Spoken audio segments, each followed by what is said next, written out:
The CEO thought he could replace her, until his heart begged for the woman he destroyed. Before we dive into the story, tell me where in the world you're watching from, and if this story steals your heart, please hit subscribe. The termination notice felt colder than the glass of water sweating on the polished mahogany of the boardroom table. Ananya Sharma stared at the words, clinical and brutal, while the man who had slid the paper across the table watched her with the unnerving stillness of a predator.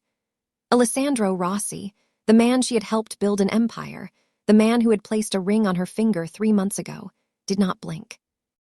His custom midnight suit seemed to absorb the light in the penthouse-level room, leaving only the sharp lines of his broad shoulders and the glint of the black omega on his wrist.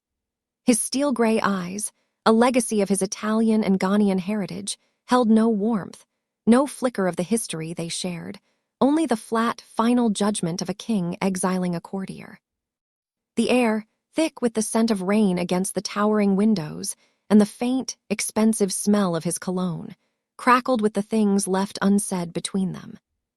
"The board has lost faith, Anya," he said, his voice a low, resonant baritone that had once calmed her during all-night coding sessions and whispered promises in the dark. Now, it was just another weapon in his arsenal. "The evidence of the data leak is irrefutable. It traces back to your terminal, your credentials." He was lying. Or rather, he was repeating a lie someone had skillfully constructed, and the most painful part was that he believed it. He believed she, who had sacrificed her 20s, her health, her entire being for OmniCorp, would betray it, would betray him. The slick onyx hair of her bob felt heavy around her face, a stark frame for the disbelief she struggled to contain. Her warm brown eyes, usually so expressive, turned to chips of ice. She had learned long ago that in this world, his world, emotion was a liability.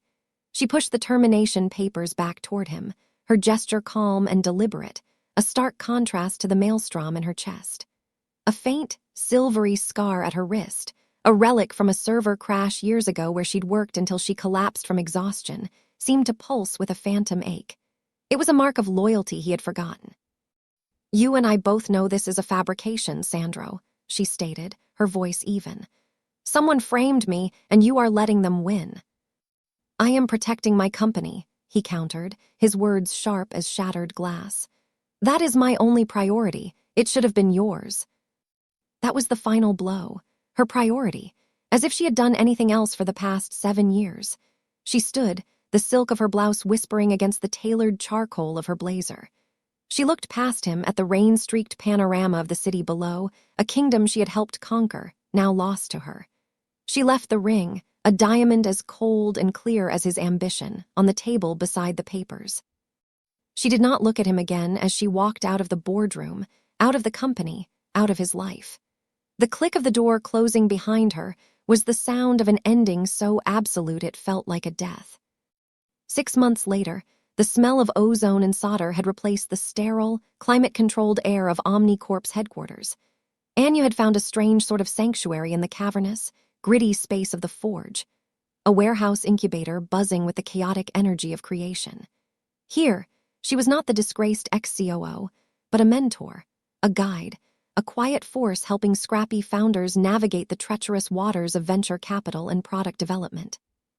She had poured the severance he had insultingly deposited into her account into this place, into these people, trading glass towers for exposed brick and custom suits for functional, dark-wash jeans. It was an act of penance and rebirth. One evening, as she helped a young coder troubleshoot a buggy algorithm, a shift in the atmosphere made her look up. There, silhouetted against the wide-open loading bay door, stood Alessandro Rossi. His presence was a violation, a specter from a life she had forcefully buried. The wolf had come to the sheepfold, and the raw, ambitious energy of the forge seemed to quiet and curdle around him. He walked toward her, his expensive leather shoes out of place on the oil-stained concrete floor. He had not changed. He was still a monument of power and control, his gaze sweeping over the controlled chaos of her new life with an unreadable expression. He stopped a few feet from her, close enough for her to feel the familiar, intimidating pull of his gravity. He wasn't here for a social call. Sandro only moved when he wanted something. He had brought a replacement into her old role, a woman named Beatrice Thorne, whose resume was a polished collection of corporate takeovers, and whose smile, from the one press photo Anya had allowed herself to see, was all Hollywood polish and razor-edged ambition. Anya had expected Sandro's empire to thrive without her. He was, after all, a genius of ruthless efficiency.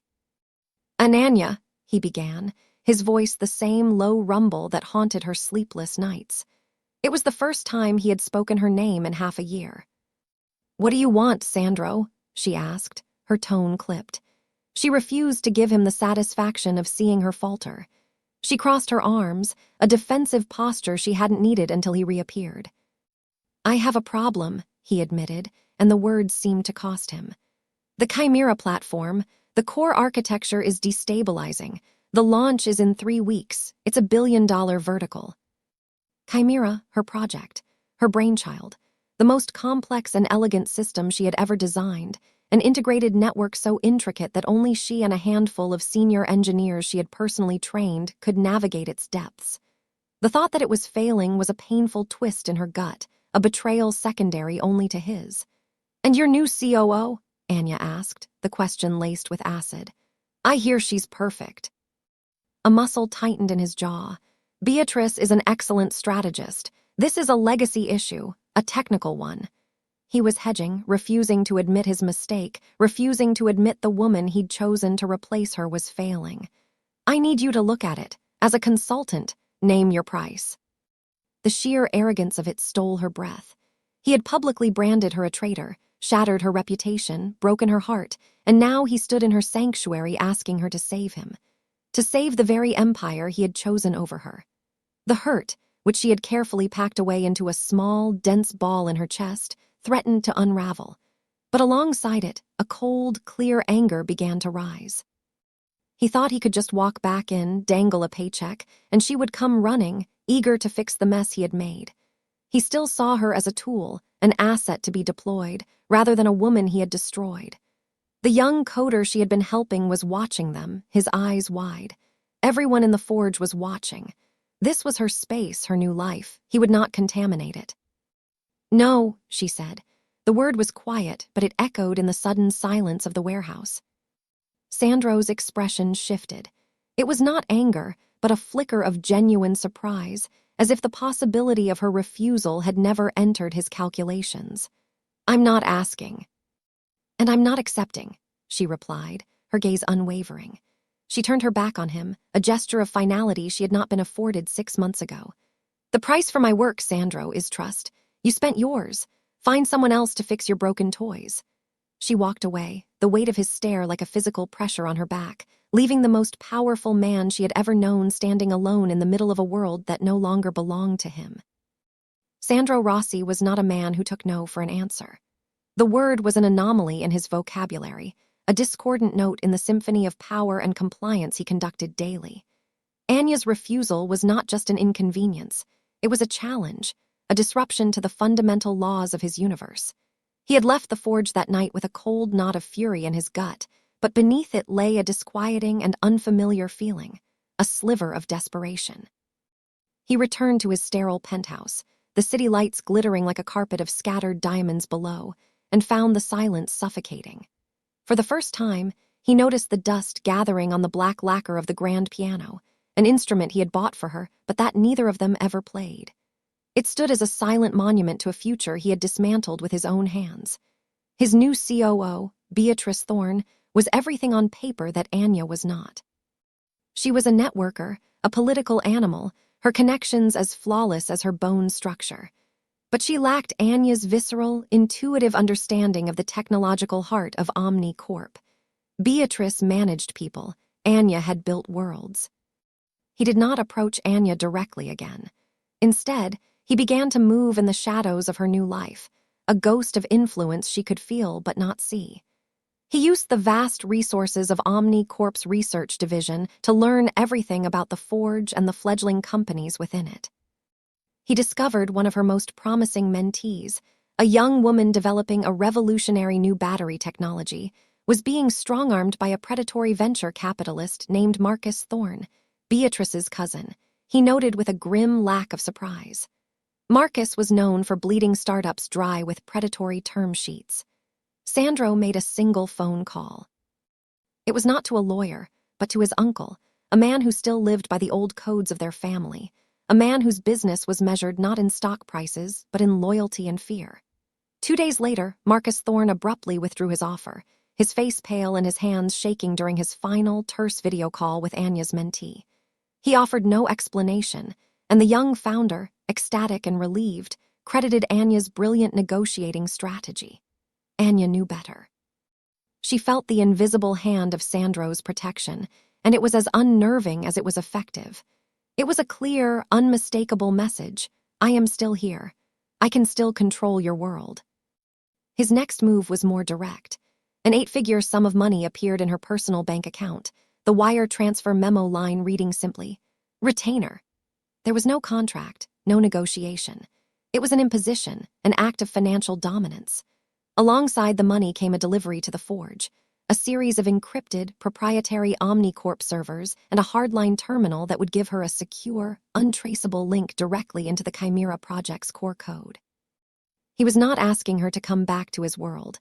He was bringing his world to her, making it impossible for her to refuse without appearing petty, without sacrificing the moral high ground she had claimed. The money could fund the Forge for a decade.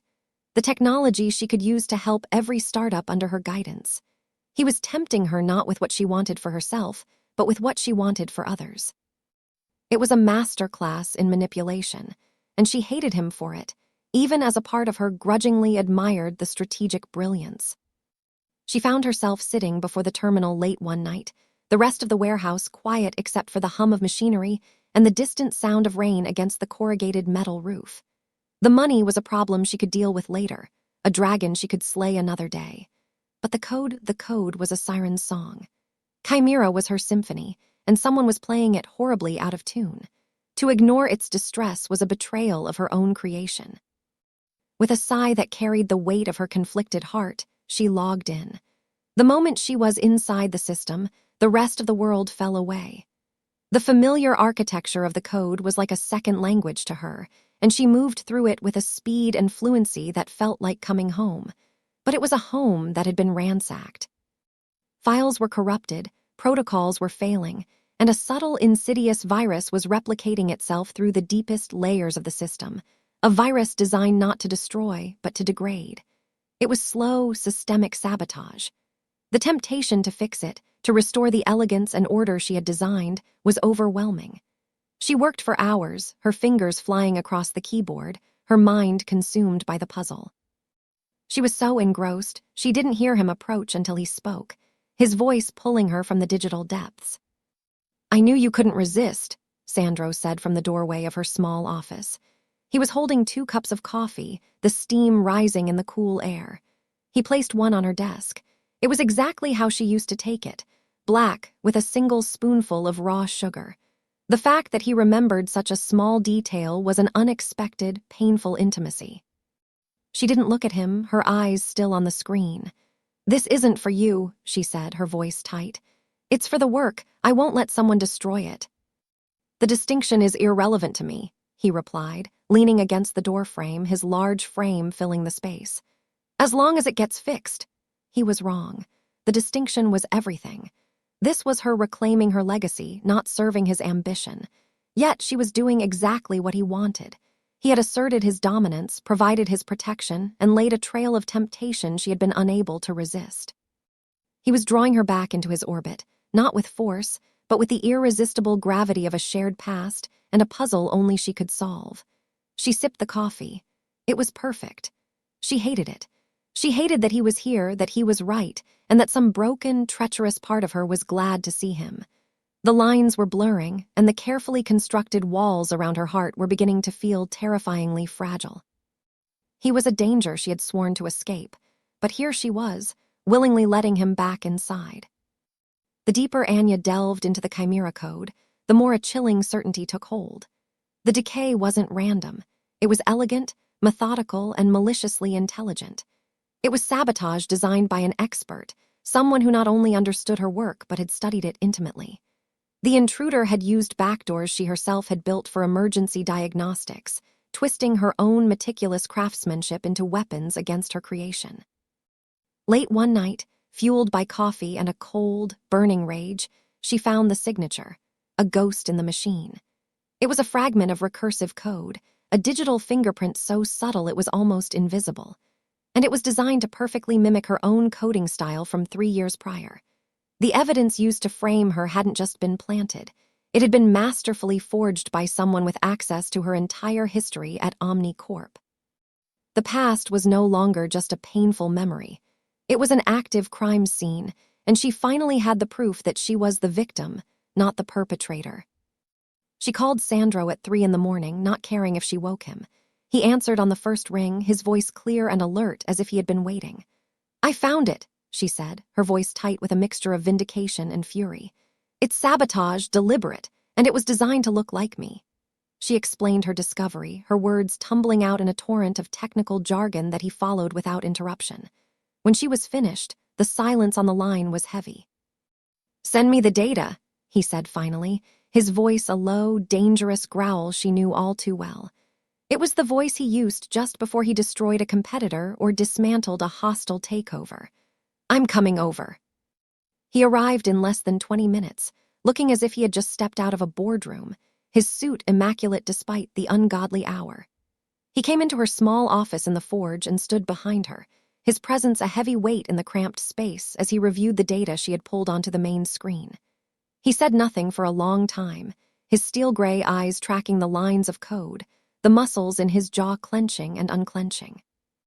Anya could feel the heat radiating from him, an aura of controlled violence that was both terrifying and, to a part of her she despised, strangely comforting.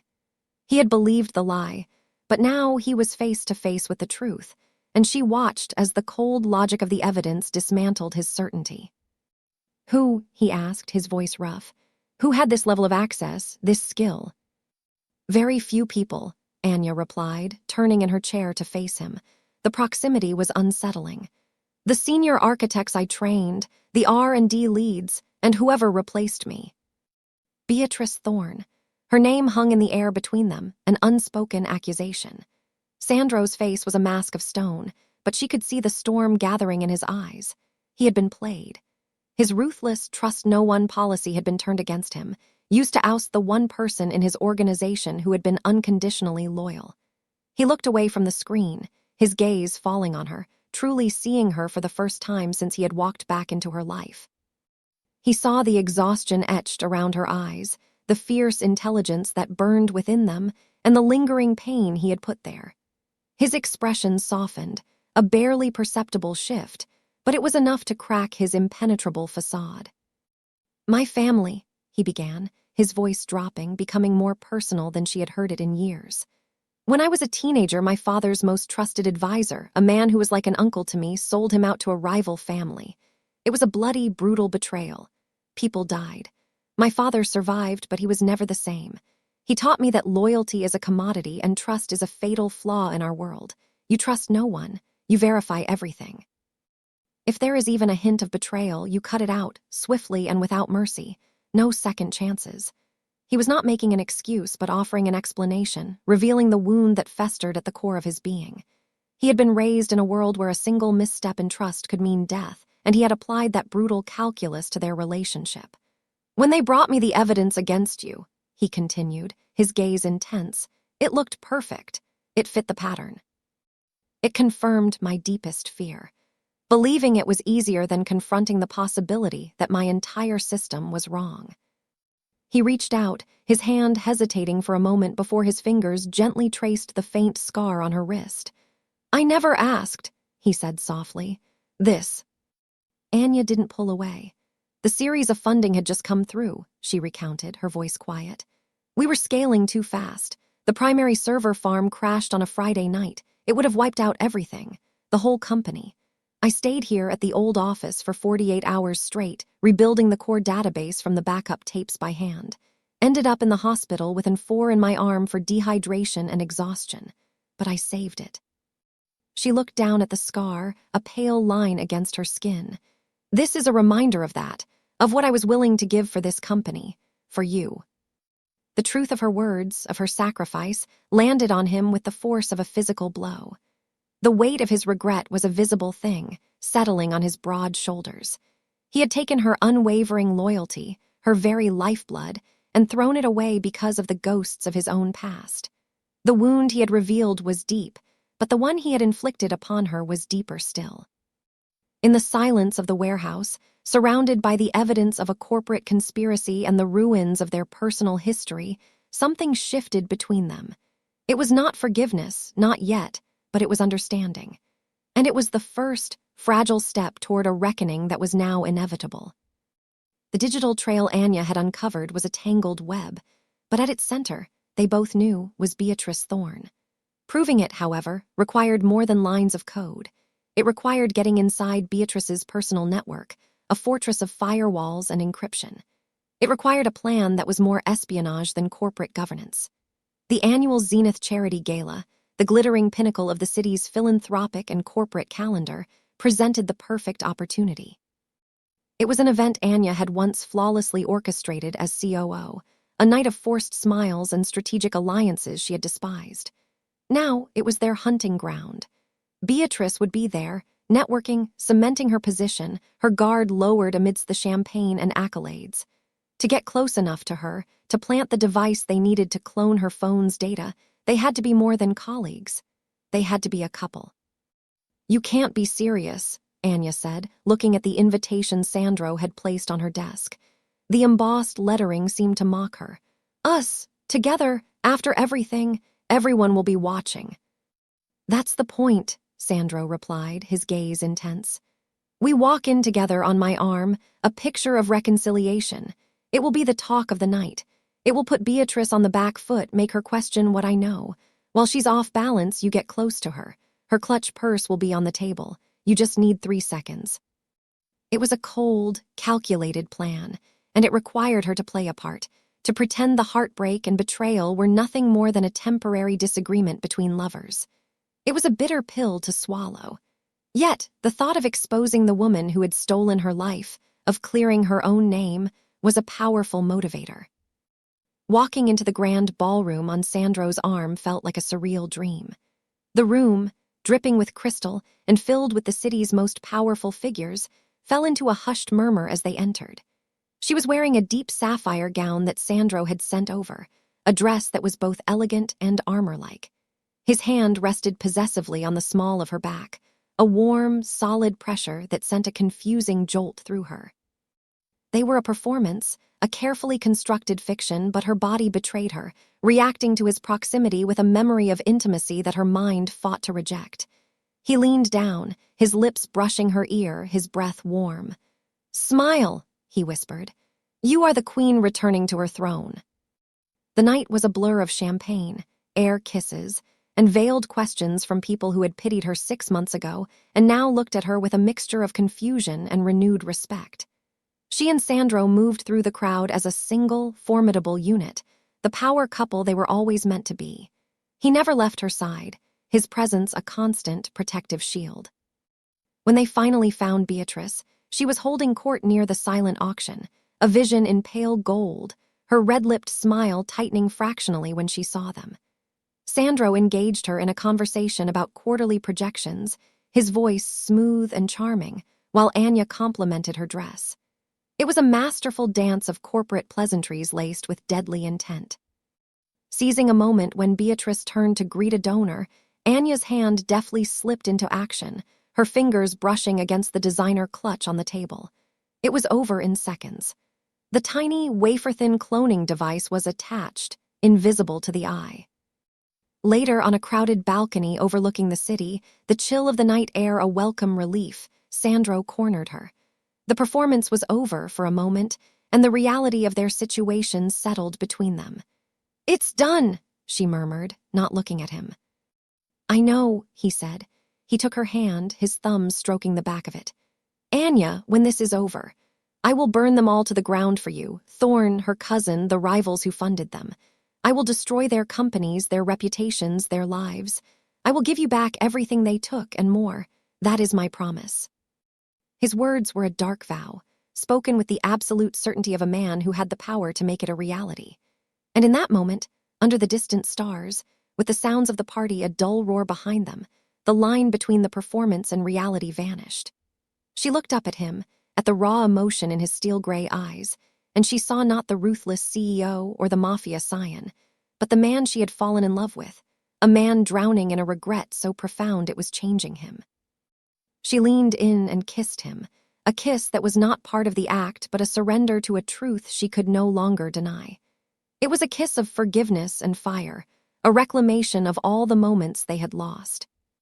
But the price of his promise, the cost of his world, became terrifyingly clear the next day. As the data from Beatrice's phone began to stream to their secure server, revealing a conspiracy that went deeper than they imagined, Anya received a frantic call. There had been a fire at the forge. It wasn't a big one, quickly contained, but its origin was suspicious. A faulty electrical box in the wing where her most promising startups were housed.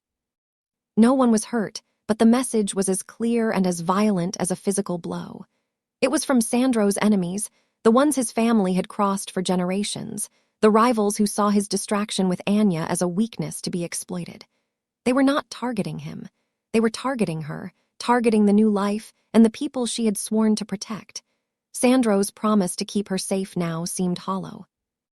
Being with him, accepting his protection, meant she, and everyone she cared for, would forever be in the crosshairs. The danger was no longer a theoretical risk. It was a scorched and smoking reality. The fire at the forge was the final catalyst. It crystallized the choice before Sandro, sharpening it to a razor's edge. He stood with Anya amidst the lingering smell of smoke and chemical extinguishers, the sight of the scorched walls and damaged prototypes, a visceral representation of the collateral damage his world inflicted. He could see the fear and resolve warring in her eyes.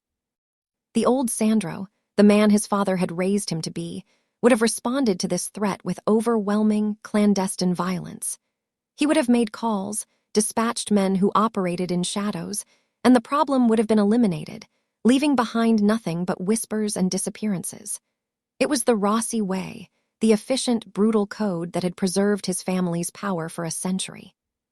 But when he looked at Anya, at the life she had painstakingly rebuilt, he knew that path would only pull her deeper into a darkness she did not deserve. Choosing that path would mean losing her, truly and forever. Armed with the cloned data from Beatrice's phone, a damning trail of encrypted messages, offshore bank transfers, and confidential schematics sold to their biggest rival, Copley Industries, he made a different choice. He would fight this battle in the light. "We're not going to my uncle," he told Anya, his voice firm with a decision that felt both foreign and profoundly right. "We're going to the board, and then we're going to the law." It was a declaration of war, but one fought on her terms, in her world of rules and consequences. It was the first time in his life he had willingly chosen the harder, more public path, sacrificing the swift, clean victory of the shadows for a chance at a future with her. The emergency board meeting was a storm of quiet fury. Sandro and Anya stood together, a united front, as they laid out the evidence. They presented the sabotage of the Chimera project, the forged data that had led to Anya's dismissal, and the irrefutable proof of Beatrice's corporate espionage linking her directly to the CEO of Copley Industries. Beatrice, summoned and blindsided, crumbled under the weight of the digital evidence, her polished composure cracking to reveal the frantic, cornered ambition beneath. By the end of the presentation, her career was over, terminated with cause, and security was escorting her from the building as OmniCorp's legal team began filing the lawsuits that would decimate both her and Copley Industries. It was a public, brutal corporate execution, and it sent a shockwave through their industry. The fight culminated weeks later on the steps of the city courthouse after a preliminary injunction was granted against Copley, freezing their assets and effectively crippling their operations. A real storm had broken over the city, the sky a bruised purple, and rain lashing down around them as reporters clamored for a statement. Sandro ignored them, turning to Anya under the relative shelter of the grand portico. The wind whipped a strand of her onyx hair across her face, and he gently tucked it behind her ear. The world saw him as a victor, a CEO who had ruthlessly defended his empire. But he knew the truth. He had almost lost it all because of his own brokenness. "This isn't enough," he said, his voice nearly lost in the wind. "Just clearing your name, giving you back your old job. It's not enough. It doesn't fix what I broke." He took both of her hands in his. I'm creating a new position, Chief Strategy Officer, equal to the CEO, with a permanent seat and full veto power on the board. Veto power over me. It's yours, Anya. If you'll take it, I can't run this company without you. But I won't have you working for me. I want you working with me. As my partner, in all things. It was an unprecedented offer. A public ceding of power. A sacrifice of the absolute control he had always craved. It was more than an apology. It was an act of transformation. He was not just making room for her in his empire. He was reshaping the empire to fit her, to make it a place where they could both exist as equals. Tears mixed with the rain on her face as she looked at him, at the vulnerability and raw hope in his eyes. She saw the man he was and the better man he was trying to become for her. The danger hadn't vanished. His family, his enemies, they were still a part of his life. But he had proven he was willing to fight his battles in a new way. He was willing to choose her way. Yes, she whispered, the word a promise against the storm. Yes, Sandro. That night, the city was washed clean by the rain. In Sandro's penthouse, the sterile silence was gone. Anya sat at the grand piano, her fingers moving across the keys, filling the vast, glass-walled space with a melody that was tentative at first, then grew in confidence and strength. Sandro stood by the window, watching her, the reflection of the piano and her elegant form shimmering in the glass against the backdrop of the glittering city lights. He had built this kingdom of glass and steel, a fortress of power and solitude, but he had been its prisoner. She was the one who was finally setting him free. The music was a sound of life, of warmth, of a future he hadn't known he was capable of having. He walked over to the piano and leaned against it, not speaking, just listening, as the woman he had destroyed and begged for filled his silent house and his empty heart with a promise of home.